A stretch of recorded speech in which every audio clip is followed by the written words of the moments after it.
오늘 우리에게 주시는 하나님의 말씀은 시편 119편 49절에서 64절까지 말씀을 한 절씩 교독하겠습니다. 시편 119편 49절에서 64절까지 말씀 한 절씩 교독합니다. 49절 말씀을 제가 먼저 봉독하겠습니다. 주님의 종에게 하신 말씀을 기억해 주십시오. 주님께서는 말씀으로 내게 희망을 주셨습니다. 주님의 말씀이 나를 살려 주었으니 내가 고난을 받을 때에 그 말씀이 나에게 큰 위로가 되었습니다. 교만한 자들이 언제나 나를 혹독하게 조롱하여도 나는 그 법을 떠나지 않았습니다. 주님 옛부터 내려온 주님의 규례들을 기억합니다. 그 규례가 나에게 큰 위로가 됩니다. 악인들이 주님의 율법을 무시하는 것을 볼 때마다 내 마음속에서 분노가 끓어오릅니다. 덧없는 세상살이에서 나그네처럼 사는 동안 주님의 율례가 나의 노래입니다. 주님, 내가 밤에도 주님의 이름을 기억하고 주님의 법을 지킵니다. 주님의 법도를 따라서 사는 삶에서 내 행복을 찾습니다. 주님은 나의 분깃, 내가 주님의 말씀을 지키겠습니다. 내가 온 마음을 다하여서 주님께 간구하니 주님께서 약속하신 대로 내게 은혜를 베풀어 주십시오. 내가 발걸음을 돌려 주님의 증거를 따라갑니다. 내가 주저하지 않고 서둘러 주님의 계명을 지키겠습니다. 악인들이 나를 줄로 얽어매어도 나는 주님의 법을 잊지 않습니다. 한밤중이라도 주님의 의로운 규례들이 생각나면 벌떡 일어나서 주님께 감사를 드립니다. 주님을 경외하는 사람이면 누구에게나 나는 친구가 됩니다. 주님의 법도를 지키는 사람이면 누구에게나 나는 친구가 됩니다. 주님의 인자하심이 온 땅에 가득합니다. 주님의 율례를 나에게 가르쳐 주십시오. 아멘.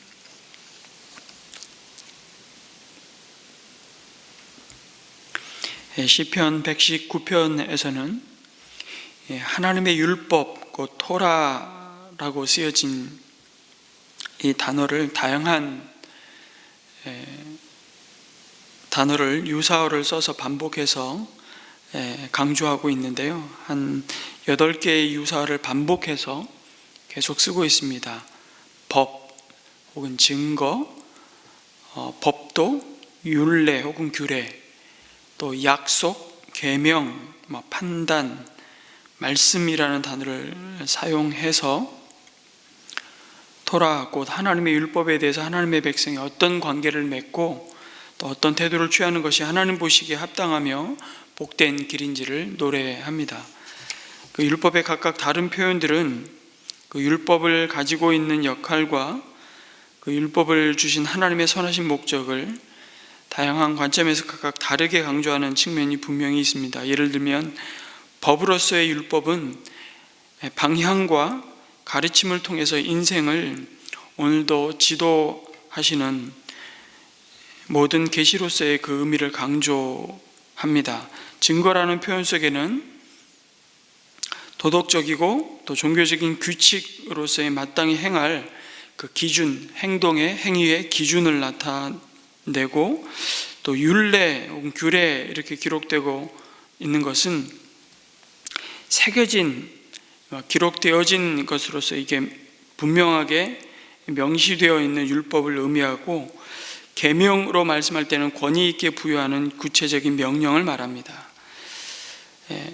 어쨌든 율법의 다양한 측면을 빛이 이렇게 프리즘처럼 이렇게 비춰주고 있는 것이죠. 빛이 프리즘을 통과하면서 7가지 색깔로 드러나듯이 율법은 여러 가지 색깔을 가지고 있다고 할 수 있습니다.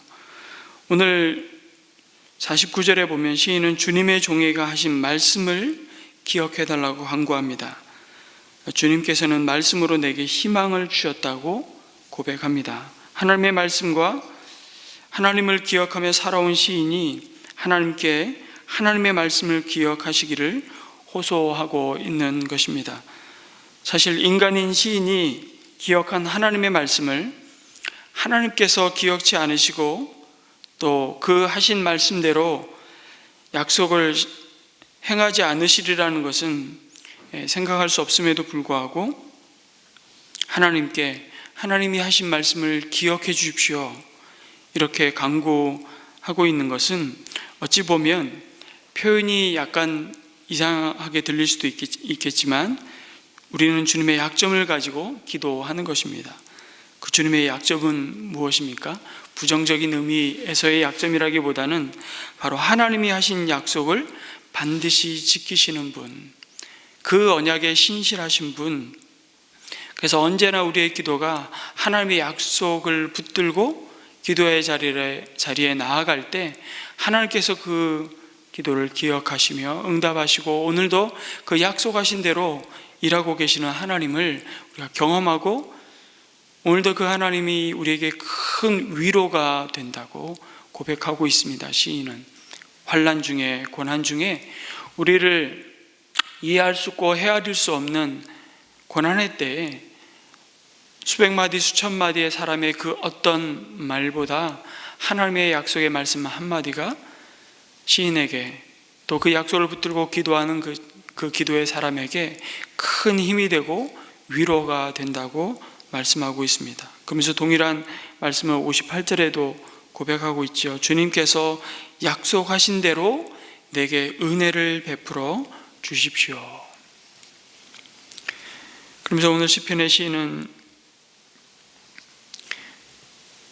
이 하나님의 말씀으로 자신에게 하나님께서 희망을 주었다고 노래합니다. 뿐만 아니라 궁극적으로 주님의 말씀이 자신을 살렸다고 고백합니다. 이 고백은 말씀이 육신이 되어 우리 가운데 거하셨던 예수님이 광야에서 큰 시험을 받을 때 선포하셨던 말씀과도 같습니다. 내가 하나님의 아들이거든 이 돌들에게 명하여 떡이 되라고 말해보라고 그렇게 예수님을 유혹하며 조롱하던 그 사탄을 향해 예수님은 단호하게 하나님의 말씀으로 물리치셨습니다. 그때 하신 신명기의 약속의 말씀을 붙들고 사들 향해서 선포하죠. 사람이 떡으로만 살 것이 아니라 하나님의 입에서 나오는 모든 말씀으로 살 것이라고 선포하고 있습니다. 하나님의 말씀은 광야에서 주시는 영적인 만나라는 사실을 예수님은 자신의 시험을 통해서 다시 한번 밝히 드러내십니다. 우리의 영혼을 소생시키시고 자기 이름을 위하여 우리를 의의 길로 인도하시는 그 하나님은 오늘도 말씀으로 우리에게 소망을 주시고 우리 영혼을 소생시키시는 분이시라고 선포합니다. 그런데 이 모든 고난을 주님은 십자가를 지시기 위해 이 땅에 오셔서 묵묵히 당하셨습니다. 십자가를 지기 위해 고난을 받으실 때 내가 선지자 노릇을 하라며 군병들은 그 예수님을 치고 너를 친 자가 누구냐 맞춰보라며 희롱하는 모든 죄인들의 멸시를 하나님의 뜻을 이루시기 위해 참으셨다고 말씀합니다. 이 고난을 앞에 두시고 예수님은 또한 제자들에게 말씀하셨습니다. 요한복음 15장 18절 이하에 보면 세상이 너희를 미워하거든 세상이 너희보다 먼저 나를 미워하였다는 것을 알아라. 너희가 세상에 속하였으면 세상이 자기의 것을 사랑할 것이나 너희는 세상에 속한 자가 아니요 도리어 내가 너희를 세상에서 택하였기 때문에 세상이 너희를 미워하느니라. 때로는 애매한 고난과 세상으로부터 미움을 받지만 우리에게 위로가 되는 것은 무엇입니까?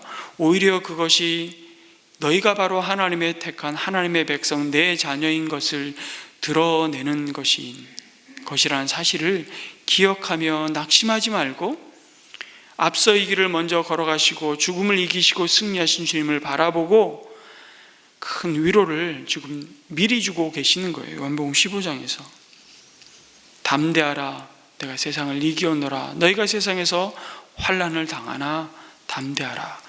같은 맥락에서 그 말씀을 요한복음 16장에서도 주고 계시죠. 내가 너희에게 종이 주인보다 더 크지 못하다 한 말을 기억하라고 말씀하십니다. 그러면서 사람들이 나를 박해하였은즉 너희도 박해할 것이요 내 말을 지켰은즉 너희 말도 지킬 것이라. 그러나 사람들이 내 이름으로 말미암아 이 모든 일을 너희에게 하리니 이는 나를 보내신 이를 알지 못함이라. 시인이 직면한 고난이 무엇입니까? 이와 다르지 않다고 말하죠. 교만한 자들이 언제나 자신을 아주 혹독하게 조롱하는 것이라고 말합니다. 시인이 조롱을 당한 이유는 분명하게 언급되어 있지 않지만 하나님의 말씀을 신뢰하고 말씀대로 살아가려고 힘썼던 그 믿음 때문에 그는 고난 가운데 있음을 우리는 얼마든지 추측할 수 있습니다. 다시 말해 그는 조롱받고 야유받을 하등의 이유가 없었음에도 교만한 자들의 조롱과 야유를 받아야 했던 것입니다. 그럼에도 불구하고 시인은 결코 자신의 믿음을 포기하지 않고 묵묵히 자신의 길을 걸어왔다는 것을, 나는 그 법을 떠나지 않았다라는 고백으로 지금 하나님 앞에 자신의 신앙을 드러내고 있습니다. 왜 그렇습니까? 곧 그 말씀이 큰 위로가 되었기 때문이라고 말합니다.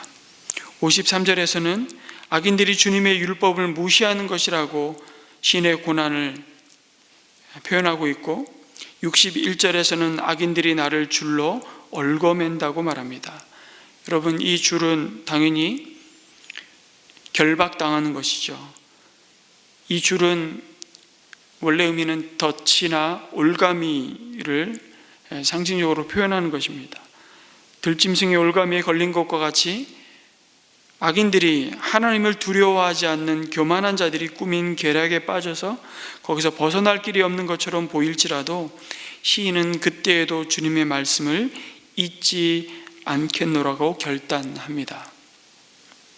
우리의 삶이 어려울 때, 또한 바르지 않은 방법을 조금만 쓰면 훨씬 편하고 많은 것을 얻을 수 있다고 생각될 때에 하나님이 기뻐하시는 편에 서고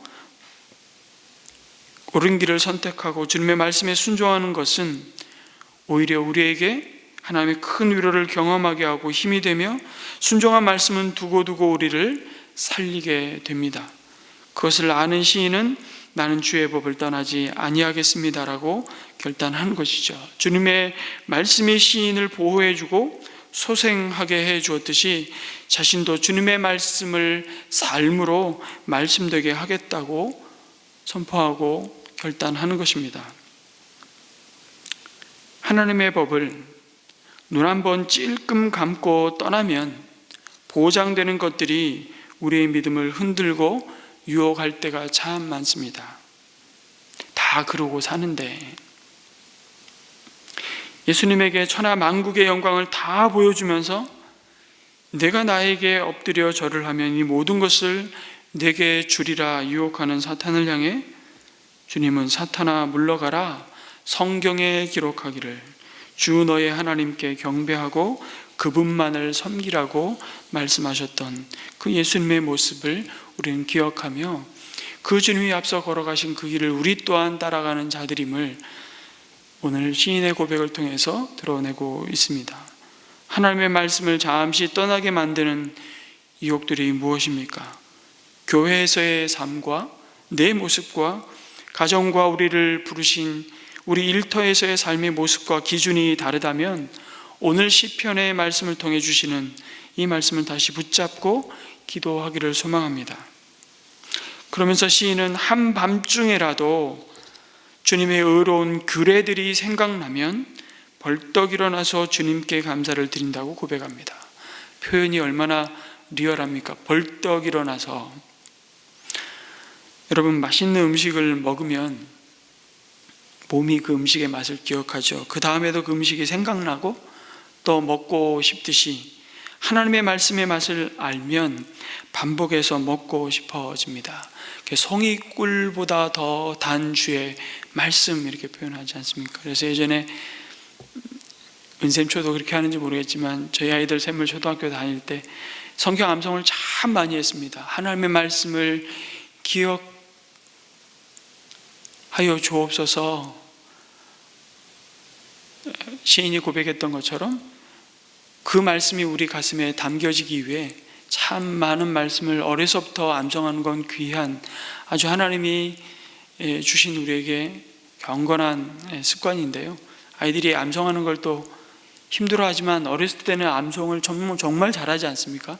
한 장씩을 통째로 다 암송하는, 한 학기 동안 예를 들면 창세기 1장 다 암송하고, 그러면 이제 마지막 테스트를 이제 교장 선생님 앞에서 이렇게 테스트를 하는데, 암송하다가 자꾸 틀리고 이러면 이제 수고했다 그러고 식초를 입에 넣어주고, 암송을 잘하면 꿀을 정말 그래서 몸으로 한번 느껴보라고 송이꿀보다 더 단 말씀을 해서 아이들이 대부분 다 이제 꿀을 이렇게 입에 넣어주는 거죠. 집에 와서 이제 묻습니다. 오늘 꿀 먹었어, 식초 먹었어? 아빠, 나는 식초가 더 맛있어. 그렇게 얘기하던 기억이 납니다. 한밤중에 벌떡 일어나 시인은 하나님의 말씀을 가지고 감사 기도를 드리겠다고 고백하고 있습니다. 반복해서 먹고 싶어지는 그 말씀의 맛에도 선한 중독성이 있습니다. 그래서 시인은 밤중에 일어나서도 주님의 의로운 말씀에 감사를 드린다고. 밤중은 여러분 잘 아시듯이 고난이나 환난을 상징하는 시기를 의미하는 것이죠. 또한 모두 잠이 들어 있어서 아무도 활동하지 않는 시간을 의미할 수도 있습니다. 어떤 때이든지 사실은 그 한밤중 깊은 어둠의 때는 쉽게 감사할 수 없는 때입니다. 그래서 그때의 감사는 더욱 값지다고 말할 수 있겠죠. 마치 다니엘이 누구든지 왕 외에 다른 신이나 사람에게 무엇을 구하면 사자굴에 던져지는 그 어처구니 없는 그 주변에 다니엘을 시기하는 자들로 인해서 파놓은 함정으로 그냥 이렇게 들어가면서 그것을 알고서도 다니엘서 6장에 보면 늘 하던 대로 예루살렘을 향한 창을 열고 무릎을 꿇고 다니엘은 감사하고 있다고 말합니다. 역시 인생의 한낮이 아니라 인생의 한밤중에 감사한 것입니다. 그래서 다니엘의 감사가 너무 귀하게 여겨지는 것이죠. 다니엘의 세 친구 사드락과 메삭과 아벳느고 역시 같은 믿음의 사람, 하나님의 말씀을 떠나지 않고 그 말씀을 외면하지 않고 하나님이 주시는 그 믿음을 하나님을 알지 못하고 섬기지 않는 이방의 땅 한복판에서 하나님의 구별된 하늘에 속한 자들로 살아가는 삶은 하늘의 별처럼 빛나는 인생들이었고, 그 사람들을 보며 또 다른 많은 사람들이 주의 옳은 길로 돌아오는 이정표와 같은 삶을 살았다라고 말씀하고 오늘 동일한 삶으로 우리를 부르셨다고 말씀합니다. 시인은 53절에 그러면서 악인들이 주님의 율법을 무시하는 것을 볼 때마다 내 마음속에서 분노가 끓어오른다고 말합니다. 끓어오른다는 말이 이 산불이 났을 때 바람이 심하게 불면 걷잡을 수 없이 불길이 번져가듯이 그와 같은 모습을 의미한다고 합니다. 시인은 악인들이 행하는 일들에 대해 외면하고 침묵하기보다는 그들의 행위에 대하여 이처럼 맹렬한 노를 드러내고 있는 것을 보게 됩니다. 그런데 이러한 시인의 맹렬한 분노는 그가 가지고 있는 율법에 대한 또 다른 열정이고 사랑의 표현이죠. 여러분, 우리는 하나님의 말씀을 여전히 무시하는 세상을 바라보면서 우리 안에 거룩한 분노가 끓어오릅니까? 여러분, 뉴스를 대할 때마다 참 하나님을 두려워하지 않고 사람들을 무시하며 하나님의 형상을 따라 지은 그 인생을 참 괴롭히고 짓밟는 사건과 사람들을 볼 때마다 우리 안에 어떤 마음이 듭니까? 두 가지 마음이 동시에 들겠죠. 그럼에도 불구하고 저 사람도 하나님의 구원의 복음을 들어야 할 죄인인과 동시에 그 악한 행위를 통해서 하나님의 형상이 훼손되는 그 상황들을 볼 때마다 우리 안에 의로운 분노들이 일어납니다. 그럴 때 여러분 방관하고 침묵하십니까? 우리는 무엇 때문에 분노하십니까? 우리는 그것을 잘 살펴야 됩니다. 하나님께서는 고난받는 우리 이웃들을 향해서, 특별히 우리가 서야 할 그 위치에서, 우리를 두신 그 자리에서 중보하라고 말씀하십니다. 거룩한 분노를 사람에게 다 쏟아놓을 때는 독이 될 수도 있지만, 하나님이 주신 이 불의에 대해서 우리가 침묵하지 않고 때로는 그 불의에 대해서 하나님의 말씀을 의지하고 기도하며 그것이 불의하다고 말하는 것, 그것에 대해서 우리는 용기를 달라고, 때로는 그 불의에 맞서서 저항하는, 오늘 이 시대 속에서도 우리가 세상의 많은 소식들을 뉴스를 통해 듣지만 미얀마 상황뿐만 아니라 오늘도 주의 이름 때문에 그 믿음을 지키기 위해서 애매한 수많은 고난 가운데 있는 우리 성도들을 위해 우리가 기도하며 또 함께 그 자리에서 그 불의함에 대해서 우리가 드러내는 일들을, 그 자리에 서는 일들을 주저하지 않는 믿음의 용기가 필요하다는 사실을 보게 됩니다. 시인은 그러면서 이 일을 나 혼자 감당하는 것이 아니라 주님께서 함께 하나님의 말씀을 따라 이 길을 걸어가는 의로운 이웃들을, 믿음의 벗들을 우리에게 허락하셨다고 말씀합니다. 그것이 하나님의 큰 위로라고 말씀하시는 것입니다. 시인은 하나님의 말씀에 선한 영향력을 서로 주고받기 위해서 말씀을 지키는 사람들과 교제를 나누겠다고 고백하고 결단합니다. 63절에 주님을 경외하는 사람이면 누구에게나 나는 친구가 됩니다. 주님의 법도를 지키는 사람이면 누구에게나 나는 친구가 됩니다. 시간이 지나고 보면 그 어떤 교제보다도 말씀을 깊이 나눈 그 교제가 깊고 풍성했다는 것을 우리는 경험합니다. 그리고 하나님의 말씀에 자신의 삶을 얹고 그 말씀을 지키기 위해서 몸부림을 친 사람들과의 교제는 참 오래 가는 것을 보는 것이죠. 말씀에 순종하여 하나님을 경외하는 자들과 함께하며 가까이 하시기 바랍니다. 그것이 하나님이 우리에게 주신 선물이고 큰 위로라고 말씀합니다. 그래서 우리는 목장 모임을 통해서 날마다 그 약속의 말씀에 하나님이 주신 위로로 서로를 축복하며 격려하며 우리의 서로의 믿음을 세워주고 세움 받는 것입니다. 그래서 우리가 내 옆에 두신 그 고난 중에 있는 성도들을 위로할 수 있는 방법은 내 경험이 아니라 하나님이 이미 우리 가운데 주신 약속의 말씀으로 위로하고 격려하는 것이죠.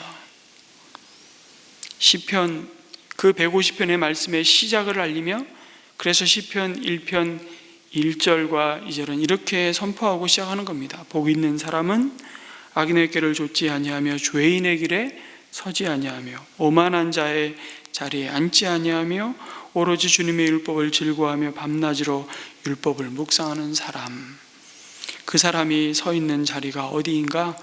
늘 하나님의 말씀을 가까이 하는 자를 나도 가까이 함으로 그 안에 우리 안에 주시는 하나님의 위로하심을 함께 경험하고 공동체로 세워져 가는 것이라고 말씀합니다. 오늘도 이 아침 함께 하나님의 말씀을 경외하며 내가 친구 삼아야 할 사람, 혹은 내가 그러한 친구가 되어야 할 사람이 누구인지 이 아침 묵상하면서 오늘도 하나님의 큰 위로가 우리 가운데, 약속의 말씀 가운데 부어지는 은혜가 있기를 주님의 이름으로 축원합니다. 이 말씀을 붙들고 오늘 아침 기도할 때 특별히 우리 가정 우리 자녀들이 예로부터 주어진 이 말씀을 소중히 여기며 우리 자녀들이, 우리 가정이 말씀 위에 굳건히 서고 이 말씀을 순종함으로 송이꿀보다 더 달다고 말씀하신 그 말씀을 통해서 큰 위로와 격려와 소망을 품는 오늘 하루가 될 수 있게 해달라고 우리 가정을 위해서도 함께 기도하겠습니다. 이렇게 기도하고 돌아가겠습니다.